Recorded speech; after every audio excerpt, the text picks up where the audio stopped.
Bismillahirrahmanirrahim. Assalamualaikum warahmatullahi wabarakatuh.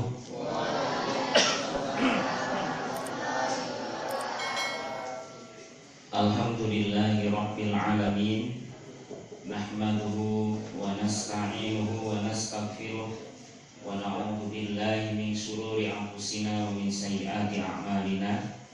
May yahdihillahu fala mudilla lahu wa may yudlil fala hadiya lahu. Asyhadu an la ilaha illallah wahdahu la syarika lah wa asyhadu anna Muhammadan abduhu wa rasuluh. Allahumma shalli wa sallim wa barik ala Muhammad wa ala alihi wa sahbihi ajma'in. Bapak Ibu yang dirahmati Allah Subhanahu wa taala, adik-adik dan seluruhnya hadirin dan hadirat yang dirahmati Allah. Alhamdulillah pada kesempatan malam hari ini kembali kita bisa hadir di majelis yang mulia ini, yang insya Allah kita akan berusaha bersama-sama untuk mengkaji, untuk mempelajari, untuk memahami semua yang ada di dalam agama kita. Dan pada kesempatan malam hari ini kita akan kembali menguatkan akidah kita, keimanan kita.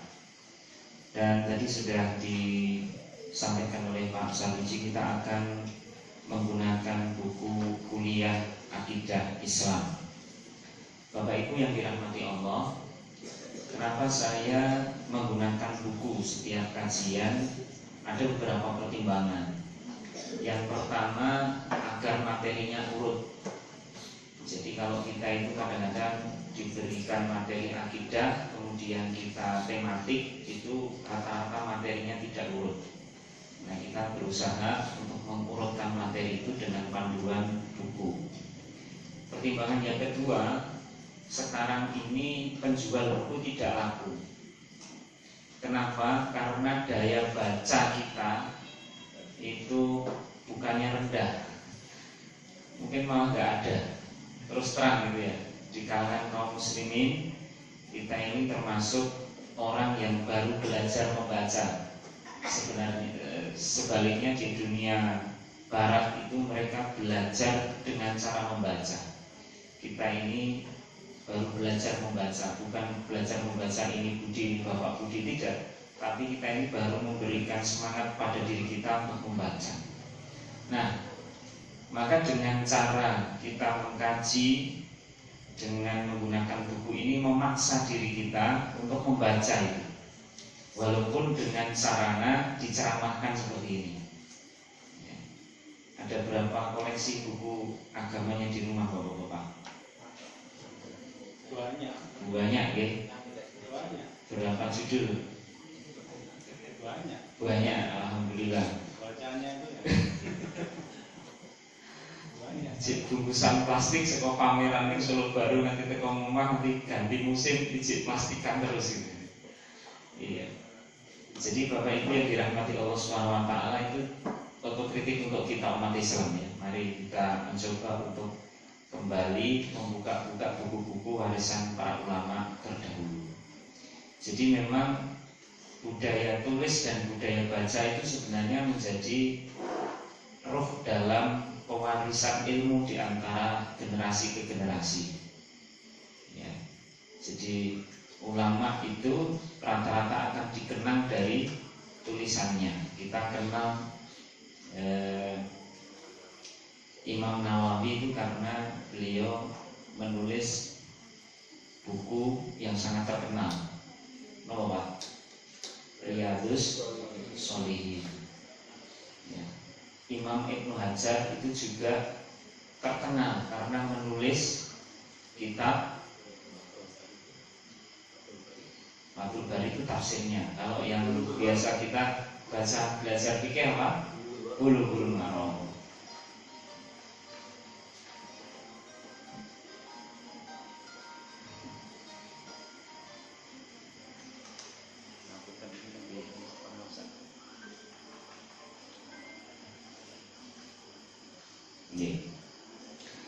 Jadi Bapak Ibu yang dirahmati Allah Subhanahu wa taala, tradisi para ulama, ya, tradisi orang-orang terdahulu, ya, para pendahulu kita itu kalau mewariskan itu adalah buku. Bahkan tadi yang terakhir saya sebut tadi yang namanya Bulughul Maram, ya, itu bahkan kalau di Indonesia itu hampir seluruh umat Islam membaca dia, baik itu orang NU maupun Muhammadiyah belajarnya di situ. Ya. Jadi sampai lintas pemikiran. Ya, jadi itu yang kita dapati. Tapi sekarang, gitu ya, kita sekarang ini jangankan menulis, karena untuk menulis itu perlu bahan, dan bahannya itu adalah dari membaca. Orang yang mudah menulis itu biasanya sudah menghabiskan banyak buku yang dia baca. Kalau dalam kaidah usul fikihnya itu faqidus syai' fala yu'ti. Kalau dia tidak berpunya itu dia tidak akan bisa memberi. Tapi kalau dia sudah tiap hari membaca terus sampai ilmunya itu luber, ibaratnya gelas ini dituang terus ilmu, dia akan luber. Maka ketika dia akan tuangkan dalam bentuk tulisan itu sangat mudah. Nah, ini. Jadi Bapak Ibu yang dirahmati Allah SWT, hari ini kita akan kembali membahas tentang akidah dengan panduan buku kuliah akidah Islam. Tadi disampaikan Pak Samuji ini walaupun bukunya tipis tapi isinya tebal. Jadi di sini balungan kabeh, Pak. Jadi perlu kita baca dan perhatikan pelan-pelan bisa memahaminya. Bapak Ibu yang dirahmati Allah, kita masuk ke bab 1 tentang pendahuluan. Bagi yang punya bukunya bisa dibuka, atau yang sudah mendapatkan fotokopian, ini merupakan rangkuman dari pendahuluan di poin A tentang pengertian akidah. Jadi akidah itu dari asal katanya itu aqoda, yaitu aqdan, akidatan, ya. Jadi artinya yang mengatakan dalam kamus itu ya, ada simpul, ikatan, perjanjian yang kokoh dan seterusnya. Tetapi yang penting di sini relevansinya ini atau kesimpulan dari kata-kata yang dijelaskan dalam bab ini, aqoda, yaitu aqdan, akidatan dengan berbagai macam makna, ya. Maka disimpulkan oleh Sayyidina Nahar sebagai relevansi makna, ya, makna yang paling relevan dari akidah itu adalah keyakinan, tulisannya salah ini, keyakinan yang tersimpul kuat pada hati, yang bersifat mengikat, yang di dalamnya mengandung perjanjian yang kokoh. Jadi keyakinan yang sudah tersimpul kuat dalam hati. Maka kalau dalam hadis itu dikatakan al-imanu tasdiqun bi qalbi. Jadi sudah dibenarkan di dalam hati kita. Kalau sudah dibenarkan dalam hati kita, tasdik, benar-benar dalam hati kita itu membenarkan apa yang ada di hadapan kita dalam hari ini adalah akidah, maka tidak ada yang bisa mengganggu. Bahkan mereka yang akan mengganggu itu akan dilibas semuanya, ya, akan dikalahkan semuanya dengan keyakinan itu, ya. Jadi para sahabat itu juga begitu. Ketika Rasulullah mengatakan semua para sahabat itu akan mencoba memberikan kanal utama kata-kata Rasulullah itu, akan memberikan jalur yang harus dilalui dari kata-kata atau ajaran Rasulullah itu semua disingkirkan. Nah, jadi tersimpul kuat dalam hati yang bersifat mengikat. Artinya tidak kemudian mudah dilepas dan kemudian diambil kembali, tidak. Terikat di dalamnya yang mengandung perjanjian yang kokoh atau misakon ghalidh, ya, perjanjian yang kokoh. Nah, di sini. Jadi tidak mudah dilepas kemudian diambil lagi, dilepas kemudian diambil lagi, senang diambil, enggak senang dilepas, kayak begitu. Ya, ini namanya akidah. Maka orang masuk dan keluar Islam, yakin dan tidak yakin dengan Islam itu hanya 3 kali. Masuk Islam, keluar lagi namanya murtad, masuk Islam lagi masih diterima. Kemudian keluar lagi masuk Islam lagi masih diterima, keluar lagi masuk Islam lagi masih diterima. Tapi kalau begitu terus yang keempat sudah nggak diterima, sudah nggak diterima. Artinya dia sudah berhadapan dengan eksekusi dari Allah Subhanahu Wa Taala. Kalau di zaman apa istilahnya para salafus saleh dulu memang udah nggak diberi kesempatan hidup. Kalau sudah 4 kali mempermainkan keyakinan itu, maka kita senantiasa memohon kepada Allah Subhanahu Wa Taala yang muqallibal qulubi tsabbit qalbi ala dinik. Ini menjadi ikatan yang kuat yang jangan kemudian karena satu dan lain hal kemudian dilepas, karena satu dan lain hal kemudian dipasang lagi, satu lain hal lepas lagi gitu. Ya. Jadi ini sesuatu yang harus diikat kuat, kita anggap, bahkan ini Rasulullah mengatakan ini adalah bagian dari perjanjian kita dengan Allah Subhanahu Wa Taala, baik sebelum kita dilahirkan maupun kemudian kita sudah lahir ke dunia. Sebelum lahir kita kan dijanji oleh Allah, alastu bi rabbikum. Kita menjawab qalu bala syahidna. Ya Allah, aku bersaksi bahwa Engkau adalah Tuhanku. Nah, jadi ini bukan sesuatu yang remeh-temeh, bukan sesuatu yang kemudian mudah sekali dilepas dan diambil kembali. Jadi Bapak Ibu yang dirahmati Allah Subhanahu Wa Taala, kita jangan terprovokasi dengan situasi dan kondisi semakin jauh dari Rasulullah ini. Memang zaman semakin berubah. Ya, banyak orang itu yang kemudian mudah sekali melepas dan kemudian mengambil kembali apa istilahnya keyakinan mereka, agama mereka. Ya, maka kita bismillah, ini adalah bagian yang harus tersimpan kuat di dalam hati kita. Bapak Ibu yang dirahmati Allah Subhanahu Wa Taala. Kemudian selanjutnya kaitannya dengan definisi-definisi akidah, Ustaz Binahar membuat atau menyampaikan 2 definisi akidah sesuai dengan menurut istilahnya. Ya. Yang pertama menurut Imam Hasan al-Banna, yang kedua menurut Imam Abu Bakar Jabir al-Jazairi. Hasan al-Banna itu Mesir, Abu Bakar Jabir al-Jazairi ini Saudi. Abu Bakar Jabir al-Jazairi ini menulis buku yang sangat fenomenal sekali, dan ini terkenal di dunia Islam. Ini beliau termasuk ulama yang akhir-akhir ini ya, tahun-tahun 90-an, tahun 2000-an ini beliau masih, kalau tidak salah beliau masih sugeng. Beliau ada halaqah ilmu biasanya di Masjid Nabawi. Abu Bakar Jabir al-Jazairi ini menulis buku Minhajul Muslim. Pernah dengar? Kalau dalam terjemah bahasa Indonesianya itu Ensiklopedia Islam.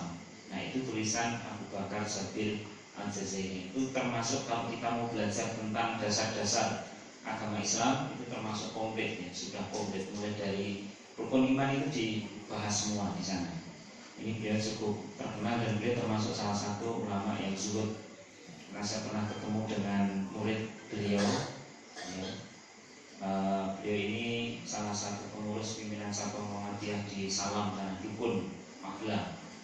Ya, beliau pernah di Mekah itu jaga wartel itu 13 tahun. Tapi kalau pas ada kesempatan sore itu beliau gunakan untuk ngaji bersama Ustaz Abu Bakar Jabir al-Jazairi. Beliau bilang beliau itu zuhud dan kok bisa begitu. Kalau ngajar itu pakaiannya itu tembel-tembelan. Kita nggak bisa bayangkan Saudi yang demikian kaya, ulamanya yang pakaiannya necis, tapi beliau ini kalau ngajar itu tembel-tembelan kata beliau itu. Ya. Baik. Nah, yang pertama dulu akidah secara istilah menurut Hasan al-Banna. Beliau mengatakan al-aqaidu hiyal umurul lati yajibu ayyusaddiqa biha qalbuka wa tatma'innu ilaiha nafsuka wa takunu yakinan indaka la yumazijuhu raibun wa la yukhalituhu syakkun.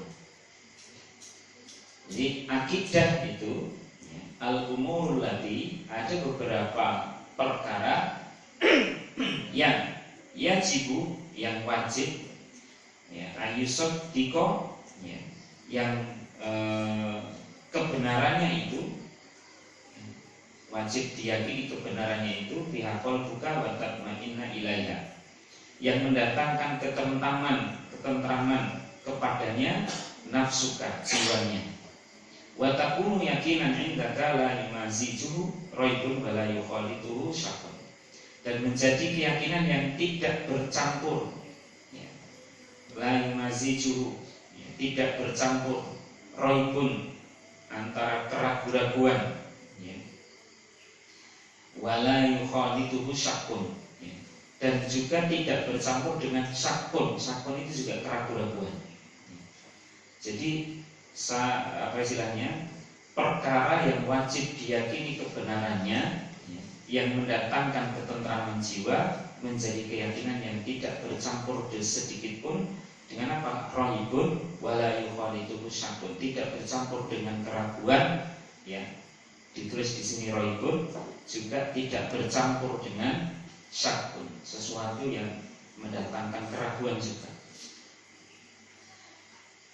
Kemudian kalau menurut Abu Bakar Jabil Al-Zairi, al-aqidatu hiya majmu'atun, akidah itu adalah sejumlah, ya, sejumlah min qadayal haq, ya, sejumlah hal-hal yang terkait dengan kebenaran, al-badihiyatil musallamati bil aql, yang bisa diterima secara umum oleh manusia berdasarkan akal, wasam'i wal fitrah, ya, wahyu dan juga fitrah, ya kitu alaihal insanu qalbahu, yang dipatrikan, ya, yang dikuatkan ikatannya alaiha, di dalamnya al insanu manusia, qalbahu, dalam hatinya.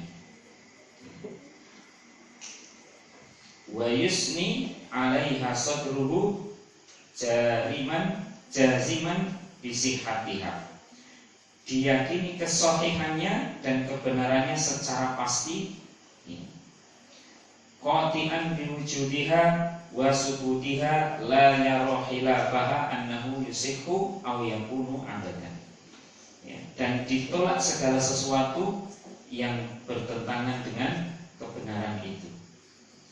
Jadi Bapak Ibu yang dirahmati Allah Subhanahu wa taala, ya, dari dua penjelasan tentang pengertian akidah dari dua ulama kita ini, ya, tentu kita sudah bisa secara global istilahnya memahami, gitu ya, bahwa akidah itu kalau boleh kita sederhanakan itu kebenaran, ya, yang wajib diyakini oleh hati kita masing-masing, ya, yang secara umum, ya, oleh manusia berdasarkan akal, wahyu, dan fitrah. Jadi ketika kita, ya, melepaskan agama misalkan, kemudian ada orang itu mengatakan tidak perlu agama dan seterusnya, tetapi dalam hati kecilnya orang itu pasti akan mengatakan bahwa Tuhan itu ada, kalau mau jujur. Karena berdasarkan apapun manusia itu tidak bisa kemudian tiba-tiba muncul di dunia ini dengan sendirinya. Hanya dasarnya apa? Bisa jadi orang itu dasarnya akal, bisa jadi dasarnya logika dan seterusnya. Padahal yang bisa menenteramkan dan bisa mengikatkan keyakinan di dalam hati kita itu hanyalah wahyu. Makanya orang itu bisa saja secara fitrah itu meyakini dengan indranya, dengan akalnya Tuhan itu ada, tapi yang kemudian bisa menancapkan dalam dirinya itu, ya, terkait dengan kebenaran yang dia yakini secara fitrah itu hanyalah wahyu. Dalam hal ini adalah agama Islam, ya, yang dibawa oleh Rasulullah Shallallahu Alaihi Wasallam. Bapak Ibu yang dirahmati Allah Subhanahu Wa Taala, lanjut di slide yang ke 1, 2, 3, 4, ke 5. Slide yang kelima. Untuk lebih memahami tentang definisi yang disampaikan oleh dua imam tadi, ya, maka Ustaz bin Nahar menjelaskan bahwa ilmu itu ada dua, ya. Jadi kan terkait dengan keyakinan dan seterusnya tadi yang diikatkan di dalam hati, maka Sayyidina Harun untuk memulai menjelaskan itu, beliau membagi ilmu itu ada dua. Yang pertama namanya ilmu yang disebut sebagai dharuri, yang kedua nadhari. Dharuri itu ilmu yang dihasilkan oleh indra, tidak memerlukan dalil. Ini tidak perlu dalil, karena cukup dengan indra saja sudah bisa. Contoh misalkan di hadapan saya ada gelas yang berisi teh misalkan. Ini tidak perlu dalil. Tidak perlu dalil. Keberadaan ciptaan Allah di depan mata kita itu sudah tidak perlu dalil. Keberadaannya. Maka ini namanya dharuri. Sementara kalau nadhari itu masih harus mendatangkan dalil. Harus mendatangkan dalil. Beliau Sayyidina Harun mencontohkan dengan misalkan kita sedang melihat benda ya, segitiga. Kemudian ada yang mengatakan ini segitiga ini sama kaki, atau ada yang mengatakan segitiga ini sama sisi. Maka untuk meyakinkan bahwa segitiga itu adalah benar-benar sama kaki atau sama sisi, maka perlu dihadirkan dalil. Perlu dihadirkan dalil. Perlu diukur dulu, apakah kakinya sama, apakah sisinya sama. Ya. Ini. Jadi sebelum kita masuk mempelajari tentang kaitannya dengan akidah itu, maka Sayyidina Harun menghadirkan dulu dua jenis ilmu ini. Ya, jadi sesuatu itu bisa diyakini tanpa menghadirkan dalil, tapi ada juga sesuatu itu bisa diyakini tapi dengan cara menghadirkan dalil. Kalau yang tidak menghadirkan dalil itu bisa langsung ditangkap oleh panca indera. Kalau yang masih menggunakan dalil, maka itu ada sebagian yang tidak bisa ditangkap oleh panca indera. Dalilnya dari mana? Inilah fungsi dari Rasulullah SAW diturunkan ke dunia untuk memberikan penjelasan tentang hal-hal yang perlu dikasih penjelasan. Menjelaskan hal-hal sekali lagi yang perlu dikasih penjelasan tentang rukun iman, tentang hal-hal yang gaib, tentang hal-hal yang tidak bisa dijangkau oleh panca indera. Itu perlu ada penjelasan dan ini perlu dalil. Ketika sudah sampai kepada dalil, kalau dalil itu sahih, maka perlu atau bahkan wajib kita yakini. Ini penjelasan dari Rasulullah begini, penjelasan dari Rasulullah, dari Kanjeng Nabi begini. Kemudian disambung para sahabat sampai kepada kita. Jadi Bapak Ibu yang dirahmati oleh Allah SWT, sekali lagi ketika kita berhadapan dengan sesuatu itu ada dua yang mungkin perlu kita istilahnya analisa. Ini perlu dalil apa enggak, kemudian ini cukup enggak perlu dalil, kalau ini perlu dalil. Maka dalam kaitannya dengan akidah, maka dalil itu disampaikan dengan cara menghadirkan para nabi ke dunia, termasuk nabi kita Rasulullah Shallallahu Alaihi Wasallam, untuk menjelaskan segala urusan yang terkait dengan agama, menjelaskan tentang Allah itu bagaimana, perlu diberikan penjelasan. Walaupun ciptaan Allah itu sudah ada di depan mata kita, tetapi Allah sendiri masih perlu ada penjelasan. Terkait dengan yang bisa kita tangkap dengan panca indera, kita bisa meyakininya. Tapi kalau tidak bisa ditangkap dengan panca indera, perlu dalil. Ada satu kisah menarik ya tentang Isra Mi'raj. Itu kalau di logika dengan panca indera nggak bisa, maka perlu dalil.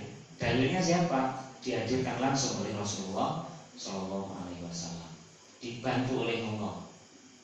Rasulullah mengatakan, saya sholat di Masjidil Aqsa. Kemudian ditanya oleh orang-orang Quraisy, kalau benar-benar kamu sholat di Masjidil Aqsa itu berapa jumlah pintu masjid di Masjidil Aqsa? Kalau kita hanya mampir kadang-kadang kita tidak menghitung tapi dalilnya kemudian dihadirkan oleh Allah, seakan-akan Rasulullah itu melihat Masjidil Aqsa di hadapannya, gambarnya dihadirkan oleh Allah sehingga beliau bisa memberikan penjelasan. Ya. Dalilnya dihadirkan. Bahkan para sahabat yang kemudian sudah meyakini dalil-dalil yang dihadirkan oleh Rasulullah SAW itu hanya satu atau dua persoalan saja. Yang lainnya sudah ngikut apa yang dikatakan oleh Rasulullah, yaitu yang diyakini oleh para sahabat. Maka ketika Abu Bakar itu ditanya oleh para sahabat yang lain, kamu yakin dengan yang disampaikan oleh Muhammad? Aku yakin. Dulu pernah saya sampaikan di sini kalau nggak salah. Bahkan Abu Bakar itu mengatakan, andai kata di hadapanku ini ya, ada tembok berwarna putih dan kemudian Rasulullah menghadirkan kepadaku ya, mengatakan bahwa tembok ini berwarna hitam, maka aku akan butakan mataku bahwa ini adalah putih. Saya akan katakan tembok itu warna hitam. Sampai sedetail, sampai sekuat itu ya, dalil yang dihadirkan oleh Rasulullah SAW kepada para sahabat dan tentunya kepada kita semuanya. Ya. Jadi Bapak Ibu yang dirahmati Allah Subhanahu wa ta'ala, itu poin yang pertama, bahwa ilmu itu ada dua, doruri dan nadori. Doruri itu sesuatu yang sudah tidak perlu dalil lagi karena sudah jelas bisa ditangkap dengan panca indera. Tetapi kalau nadori itu sebagian dari panca indera kita tidak bisa menangkapnya, maka perlu ada penjelasan, perlu ada dalil yang menguatkan.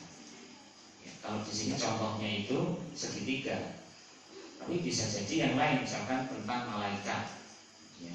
Kita tidak bisa menangkap dengan panca indera, tapi dihadirkan dalil itu oleh Rasulullah tentang malaikat, tentang akhirat dan seterusnya. Ya. Kemudian poin 2, ya, masih di halaman berapa ya? Di buku ini kalau yang membawa buku.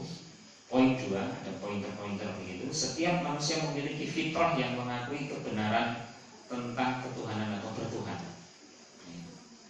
Jadi punya fitrah, manusia itu punya fitrah mengakui kebenaran tentang Tuhan. Kemudian indera untuk mencari kebenaran, akal untuk menguji kebenaran. Tetapi hanya wahyu ya, yang bisa menjadi guide, yang bisa menjadi pedoman yang menentukan mana yang benar dan mana yang tidak benar. Jadi butuh ada penjelasan lagi gitu, tentang sesuatu yang bisa ditangkap oleh fitrah maupun oleh panca indera maupun yang tidak bisa ditangkap oleh panca indera.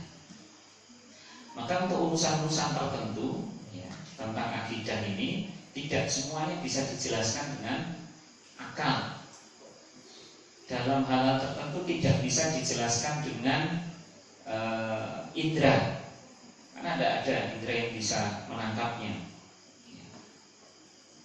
Hanya perlu dijelaskan dengan apa? Dengan wahyu saja.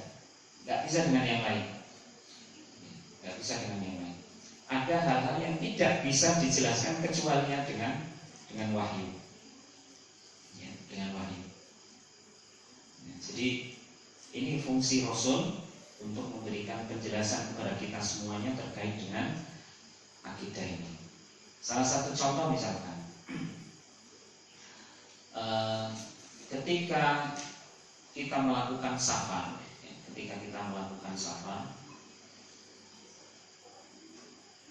ada tata cara toharoh yang unik gitu. Ada tata cara toharoh yang unik. Ketika kita berangkat safar, itu kita misalkan dalam keadaan suci sudah memakai kaos kaki dan memakai sepatu. Maka di sepanjang perjalanan itu selama kita safar boleh kita berwudu, ya, dengan tanpa melepas sepatu. Dan uniknya itu yang harus dibasuh itu bukan yang bagian bawah yang kotor, tetapi Rasulullah mengajarkan kepada kita membasuh sepatu itu yang bagian atasnya dengan cara mengusap. Ini tidak bisa dijelaskan dengan fitrah. Tidak bisa dijelaskan dengan indera, tidak bisa dijelaskan dengan akal. Kalau sesuai dengan akal, harusnya yang dibersihkan itu yang bawah, karena yang bawah yang kotor. Maka ini turunlah wahyu itu dalam bentuk ayat Al-Quran ataupun hadis-hadis Rasulullah. Rasulullah pun mengatakan itu bukan mengatakan idenya Rasulullah sendiri, semua dalam tuntunan wahyu. Maka kalau kalau hanya di logika saja tidak masuk logika, maka di sini perlu wahyu. Mudah-mudahan bisa dipahami. Di awal dulu ketika saya sampaikan bahwa memahami atau menyampaikan terkait dengan akidah ini memang cukup berat, menerimanya juga kadang-kadang juga berat. Mudah-mudahan bisa diikuti. Ya, mudah-mudahan bisa diikuti. Nanti kalau misalkan agak kurang mungkin bisa diikuti, nanti bisa kita diskusikan di akhir. Kemudian poin yang ketiga, bahwa keyakinan, ya, atau yang kita sebut dengan akidah ini yang kita pelajari saat ini, itu tidak boleh bercampur dengan sedikit pun keraguan. Tidak boleh. Dan ini sering hadir di hati kita kadang-kadang keraguan ini. Kenapa? Karena di situ ada yuwaswisu fi sudurinas. Ada gangguan dari setan untuk meniup-niupkan di dalam hati manusia agar ada keraguan tentang Allah, ada keraguan tentang surga, ada keraguan tentang neraka, ada keraguan tentang siksa dan pahala. Pernah Bapak Ibu ragu-ragu ini tiwas sholat bendingo ini mungkin akhirat remeh atau mungkin kita seperti ini kok. Nah itu kadang-kadang ada bisikan-bisikan seperti itu. Kalau misalkan dalam hati kita ada bisikan seperti itu, kita segera berlindung kepada Allah Subhanahu wa taala. A'udzubillahi minasyaitonir rajim.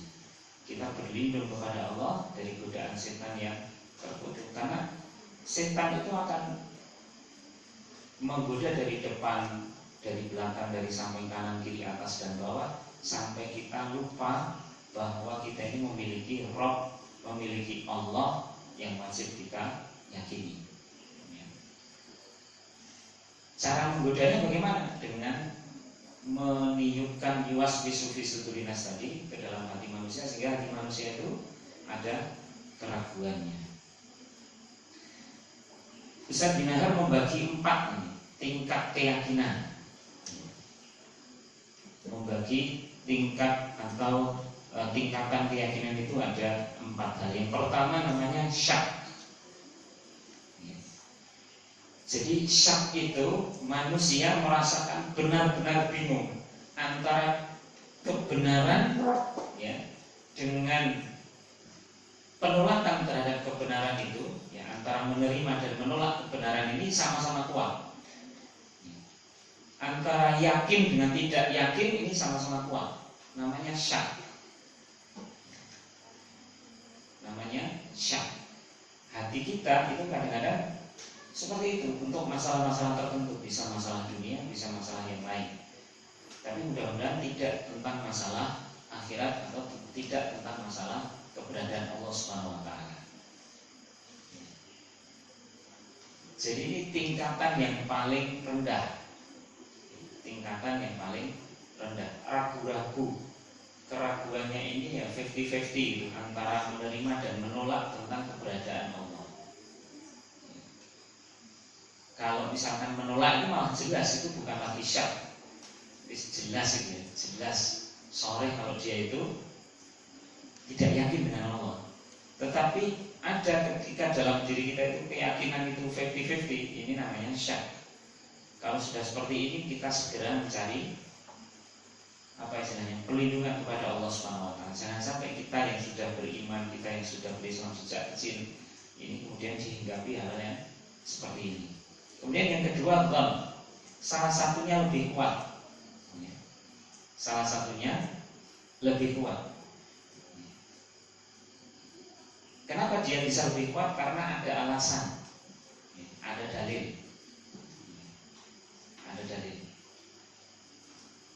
ada dalil yang menguatkan. Kemudian dari keraguan itu kita meyakini salah satunya, Maka hati-hati dalam menghadirkan dalil. Jangan sampai ketika dalil itu hadir malah memperkuat ketidakyakinan kita, malah memperkuat penolakan kita dengan keberadaan Allah. Maka hati-hati dalam menghadirkan dalil. Dalil dihadirkan untuk memperkuat keraguan kita itu semakin yakin terhadap Allah Subhanahu wa taala. Jadi Bapak Ibu yang dirahmati Allah Subhanahu wa taala, kalau dzan itu sekali lagi itu salah satunya lebih kuat dikarenakan ada dalil. Kemudian yang ketiga, ghalabatul dzan, cenderung lebih menguatkan salah satu karena sudah meyakini tingkat kebenarannya, sudah didatangkan dalil, sudah merasakan. Maka itu menjadi lebih kuat lagi, menjadi lebih kuat lagi. Di bagian akhir dari poin A ini, Ustaz Dinahar menjelaskan tentang membuat satu analogi tentang negeri Sudan, tentang negeri Sudan. Kalau kita hanya dikabari oleh teman kita, mungkin kita mungkin masih shock lah antara yes or no. Kemudian ternyata teman kita itu membawa foto, oh ada fotonya, ada dalilnya, sehingga kita ini sedikit lebih mempercayai lagi tentang negara Sudan itu. Maka kemudian dihadirkan lagi mungkin bukan hanya dalam bentuk foto, bentuk video, maka lebih kuat lagi. Nah, keyakinan yang terakhir ini akidah namanya, keyakinan yang sudah sampai ke tingkat ilmu. Analoginya kita diajak ke Sudan sana. Kalau Ustaz Dinahar memberikan analogi seperti itu, ketika kita sudah menginjakkan kaki di satu tempat yang diceritakan oleh kawan kita ini, maka kita sudah memiliki pemahaman yang utuh tentang tempat itu. Kita sudah berilmu tentang tempat itu, maka ini namanya akidah. Sudah memiliki keyakinan sampai tingkat mengilmui. Ini hanya analogi yang dibuat atau yang disampaikan oleh Ustaz Dinahar Ilyas untuk memudahkan kita memahami tentang tingkatan keyakinan ini. Tetapi terkait dengan akidah, keyakinan yang sudah sampai tingkat kepada ilmu ini, paling jauh kita hanya bisa menghadirkan dalil-dalil yang disampaikan oleh Rasulullah Shallallahu Alaihi Wasallam. Tidak mungkin ketika kita ini kemudian berkunjung ke akhirat, tidak mungkin. Tetapi yang paling memungkinkan adalah menghadirkan seluruh dalil-dalil yang disampaikan oleh Rasulullah Shallallahu Alaihi Wasallam. Jadi Bapak Ibu yang dirahmati Allah Subhanahu Wa Taala, terkait dengan keyakinan tidak boleh bercampur dengan keraguan sedikit pun, ini harus benar-benar bisa kita capai dengan cara menghadirkan dalil-dalil untuk memperkuat sampai akhirnya kita ini sampai tingkat memahami, sampai tingkat keyakinan yang karena kefahaman. Keyakinan karena kefahaman. Bapak Ibu yang dirahmati Allah, lanjut kita ke poin 4. Tapi ini tidak saya tulis poinnya, hanya titik-titik saja. Kalau yang membawa buku ini sebenarnya penjelasannya lebih singkat sih di sini ya. Lanjut di halaman 3. Baik, kita lanjut. Akidah harus mendatangkan ketentraman jiwa. Jadi keyakinan yang ada di dalam diri kita ini, setelah sudah sampai pada tingkat ilmu, pemahaman yang baik, maka harus mendatangkan ketentraman jiwa kita. Ihlalus salamati au sakinati. Jadi mendatangkan perasaan salim, perasaan selamat atau perasaan tenang. Jadi akidah ini harus sekali lagi mendatangkan ketentraman jiwa kita. Seseorang bisa saja secara lahir meyakini sesuatu, Tapera itu tidak mendatangkan ketenangan jiwa karena dia harus melaksanakan sesuatu yang berlawanan dengan keyakinannya. Karena tidak memahami, gitu. Karena tidak memahami. Maka yang paling penting adalah menghadirkan dalil-dalil sampai kemudian dia paham, ya, sehingga mencapai tingkat paling tinggi, yaitu ikatan yang kuat tentang keyakinan dia kepada Allah Subhanahu wa Ta'ala. Sehingga tidak ada lagi keraguan di dalamnya. Bukan hanya dia istilahnya secara ilmu, ya, secara hafalan dia yakin, tidak, tapi sudah sampai kepada hati ini memahami tentang apa yang dia hafalkan dari ilmu-ilmu itu. Kemudian bila seseorang itu sudah meyakini suatu kebenaran, ya, maka harus berusaha menolak segala sesuatu yang bertentangan dengan kebenaran yang sudah dia yakini itu.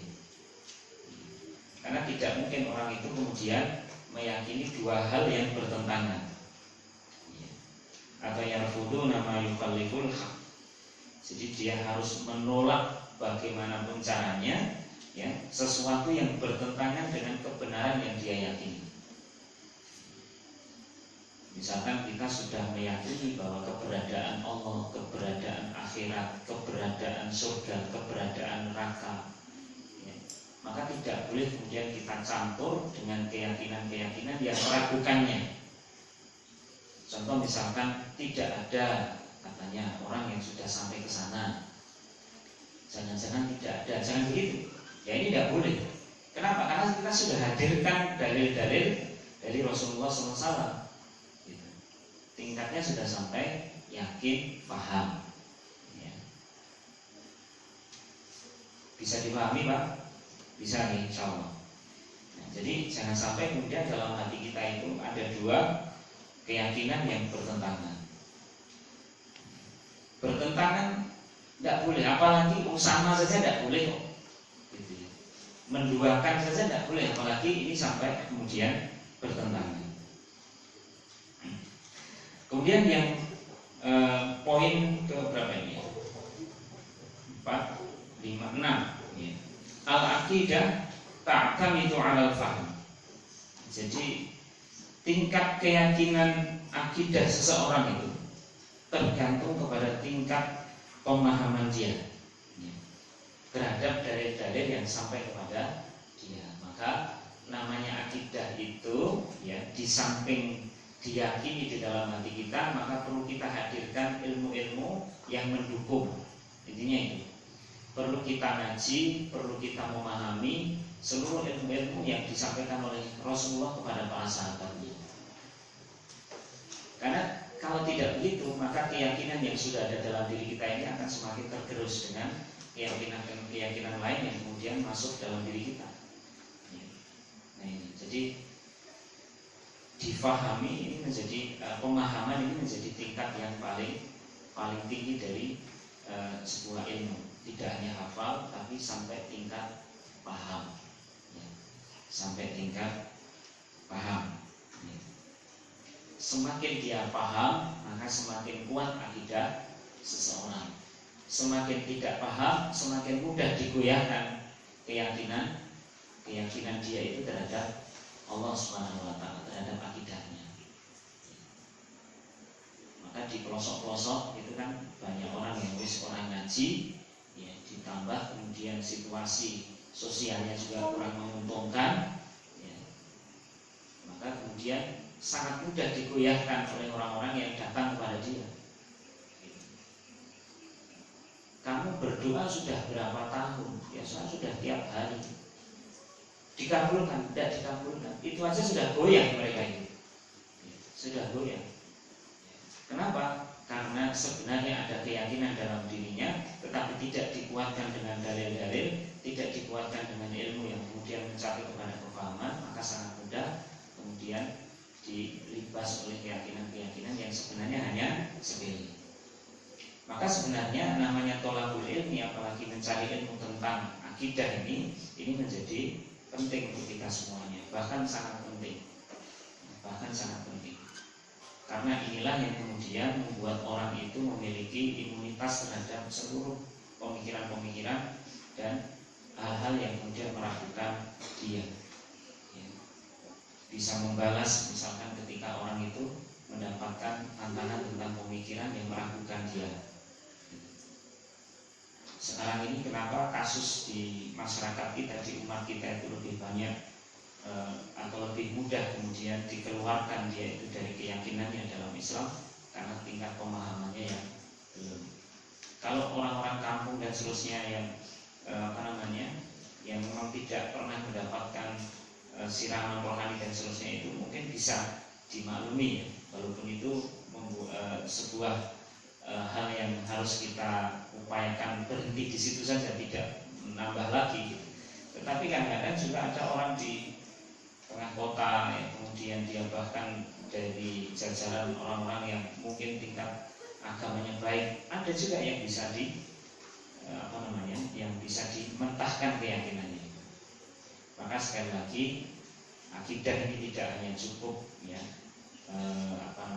tidak hanya cukup kemudian kita belajar, tapi juga perlu dukungan keyakinan yang sangat kuat dan permohonan doa kepada Allah agar kita istiqomah dengan akidah kita ini.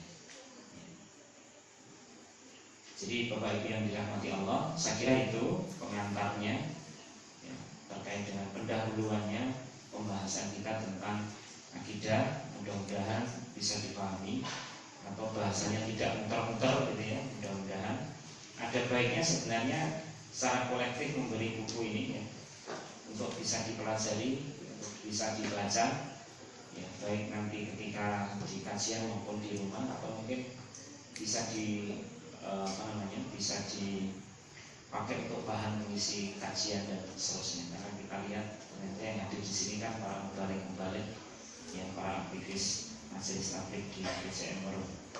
Itu saja barangkali kita cukupkan penyampaian materi ini. Barangkali ada yang ingin nambah atau koreksi atau mungkin pertanyaan, monggo saya sampaikan dulu sebelum nanti kita tutup. Monggo langsung saja. Barangkali ada yang bertanya. Terasa berat betul Pak untuk memahami tentang akidah ini. Terasa berat ya. Ya, mudah-mudahan keberatan ini termasuk bagian dari kita benar-benar yakin bahwa Allah itu ya, Allah itu satu-satunya Rabb yang benar-benar wajib kita sembah, wajib kita ibadahi, wajib kita taati, wajib kita yakini. Mudah-mudahan tidak malah menambah beratnya itu, tidak kemudian malah menambah keraguan kita. Mudah-mudahan kita senantiasa dihindarkan dari waswaswi sudurinas, dari tiupan-tiupan keraguan oleh setan. Yang mudah-mudahan beratnya hanya di poin pertama ini. Nanti selebihnya mudah-mudahan nanti bisa lebih lagi kita dalam memahami akidah Islam ini. Sekali lagi ada tambahan atau mungkin koreksi pertanyaan? Cukup? Kalau cukup saya kembalikan ke Pak Sariji. Dari saya kurang lebih mohon maaf. Bila taufik wal hidayah. Assalamualaikum warahmatullahi wabarakatuh.